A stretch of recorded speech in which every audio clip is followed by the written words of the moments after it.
নমস্কার, আশা করি ভালো আছেন সকলে। আপনাদের সকলকে স্বাগত জানাই রকমারি রান্নার এই ইউটিউব চ্যানেলে। আজ আপনাদের জন্য নিয়ে চলে এসেছি আমার মায়ের হাতের একটি খুব সাধারণ অথচ স্বাদে অতুলনীয় কচুর তরকারির রেসিপি নিয়ে।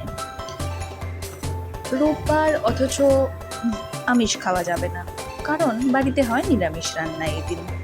তবে এই কচুর তরকারির টেস্ট আমার কাছে মাংসর থেকেও বেশি কিছু করতেও হয় না। প্রথমে সামান্য কিছুটা তেলের মধ্যে জিরে এবং কাঁচা লঙ্কা ভালোভাবে ভেজে নিয়ে তার মধ্যে দিয়ে দিতে হবে আগে থেকে কেটে রাখা কচুগুলো। তারপর সেই কচুগুলো ভালো মতো ভাজা হয়ে গেলে দিয়ে দিতে হবে আদা এবং জিরে বাটা, স্বাদ মতো লবণ দিয়ে বেশ কিছুক্ষণ নাড়াচাড়া করে ঢেকে রাখতে হবে একটি পাত্র দিয়ে। অপেক্ষা করে দেখে নিতে হবে কচুগুলো ঠিকমতো সেদ্ধ হয়েছে কিনা। ব্যাস, সেদ্ধ হয়ে গেলে গরম গরম কচু পরিবেশন করুন সকলের প্লেটে। ও ভুলে যাবেন না লেবু দিতে। কে বলতে পারে রোববারের বিকেলটা গলা চুলকেই কেটে গেল।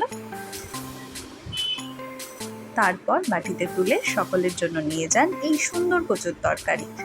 ভালো থাকবেন সকলে, দেখা হবে পরের একটি ভিডিওতে। সুস্থ থাকুন, ভালো থাকুন।